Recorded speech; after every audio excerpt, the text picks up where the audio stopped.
ស្រមោលរាត្រីនៅបាត់ដំបងនៅក្នុងភូមិតូចមួយនៃខេត្តបាត់ដំបងកាលពីអំឡុងឆ្នាំ2004ដល់2005មានរឿងមួយដែលធ្លាប់ធ្វើឲ្យអ្នកភូមិទាំងមូលរស់នៅក្នុងភាពភ័យខ្លាចអស់រយៈពេលយូររហូតមកដល់សប្តាហ៍ថ្ងៃពេលអ្នកចាស់អង្គុយជុំគ្នាក្រោមផ្ទះឬនៅតូបកាហ្វេតាមផ្សារពួកគេនៅតែនិយាយពីរឿងនោះដោយសំឡេងទាបៗនិងមុខស្រពោនដូចជាកំពុងចងចាំសូបិនអាក្រក់មួយកាលនោះភូមិនៅមិនទាន់អភិវឌ្ឍដោយសពថ្ងៃទេផ្លូវភាគច្រើនជាផ្លូវដីក្រហមពេលរដូវវស្សាវិញលិចភក់ស្ទឹងតែជីកម៉ូតូមិនរួចនៅពេលយប់ភូមិស្ងាត់ខ្លាំងណាស់មានតែសំឡេងចង្រិតនិងសំឡេងខ្យល់បក់កាត់វាលស្រែមនុស្សភាគច្រើនស្គាល់គ្នាទាំងអស់ដូចជាគ្រួសារតែមួយក្នុងភូមិនោះមាននារីវ័យក្មេងម្នាក់ឈ្មោះស្រីនាងមានអាយុប្រហែល19ឆ្នាំជាកូនស្រីច្បងក្នុងគ្រួសារកសិករស្រីនាងជាមនុស្សស្ងៀមស្ងាត់ស្លូតបូតនិងចូលចិត្តជួយការងារម្ដាយឪពុករាល់ព្រឹកនាងតែងតែជិះកង់ទៅផ្សារលក់បន្លែនិងត្រីស្រស់ដែលឪពុកនាងរកបានពីស្រែទឹកអ្នកភូមិគ្រប់គ្នាស្រឡាញ់នាងព្រោះនាងជាមនុស្សរួសរាយនិងគោរពចាស់ទុំ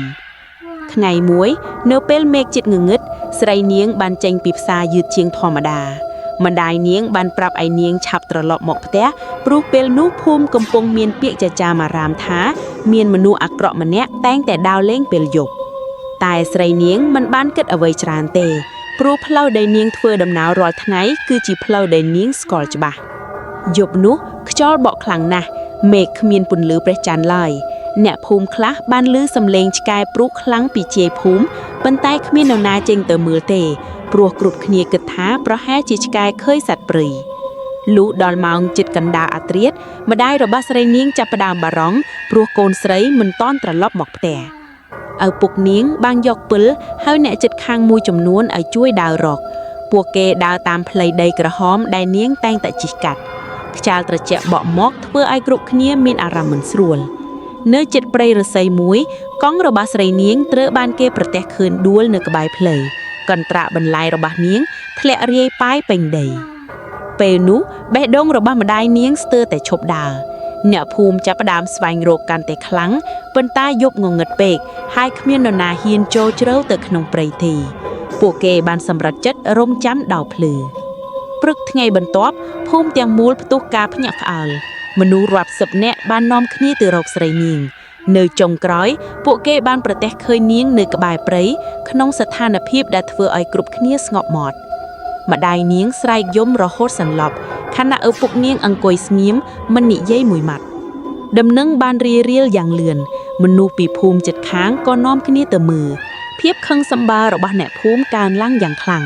សម្រាប់ពួកគេស្រីនាងមិនត្រឹមតែជាកូនស្រីម្នាក់ទេតែនាងដូចជាកូនរបស់ភូមិទាំងមូលប៉ុន្មានថ្ងៃក្រោយមានមនុស្សម្នាក់ដែលត្រូវបានគេសង្ស័យគាត់ជាបុរសដែលទើបមកស្នាក់នៅជាយភូមិមិនសូវនិយាយជាមួយអ្នកណានិងតែងតែដើរលេងពេលយប់អ្នកខ្លះនិយាយថាគេធ្លាប់ឃើញបុរសនោះនៅក្បែរផ្លូវដែលស្រីនាងបាត់ខ្លួនពាក្យចចាមអារាមចាប់ផ្ដើមកាន់តែខ្លាំងនៅល្ងាចមួយអ្នកភូមិមួយចំនួនបាននាំគ្នាទៅផ្ទះរបស់បុរសនោះពេលឃើញមនុស្សជាច្រើនមកគាត់ព្យាយាមរត់គេចប៉ុន្តែត្រូវបានចាប់ទាន់ស្ថានភាពពេលនោះក្តៅខ្លាំងណាស់មនុស្សម្នាក់ពោពេញទៅដោយកំហឹងនិងការឈឺចាប់គ្មាននរណាអាចគ្រប់គ្រងអារម្មណ៍បានទេ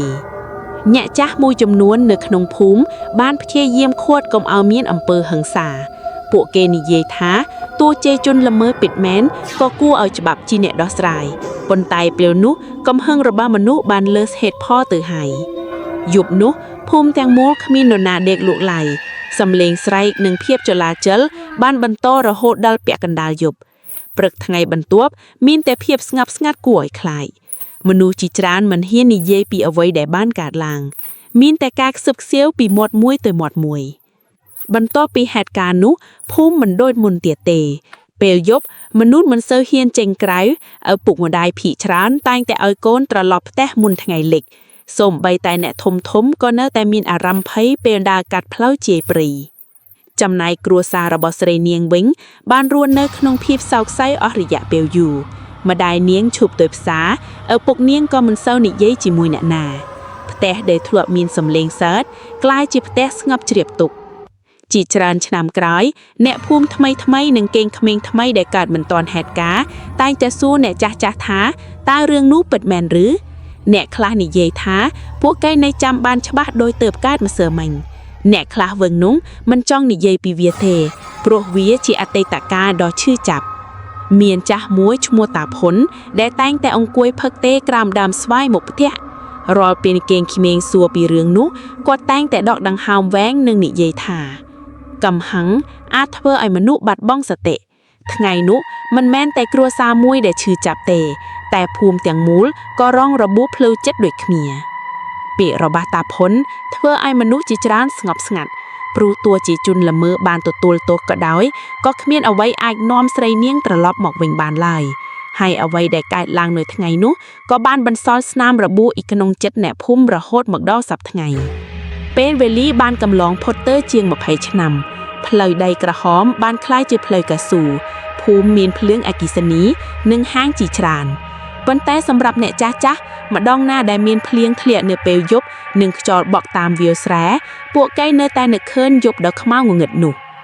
เรื่องนี้บ้านคล้ายจีเมเรียนมวยสำหรับเนพุ่มจำนวนกรอยเมเรียนอัมปีกาปรงประยัดกาเปียโกนใจหนึ่งสาระสำคัญระบะฉบับปลวกเปลวกำเฮงกรบดันดาวมนุษย์เอาไว้อาจคลายตุจีเอาไว้ได้ขมิ้งหน้าจองเคิน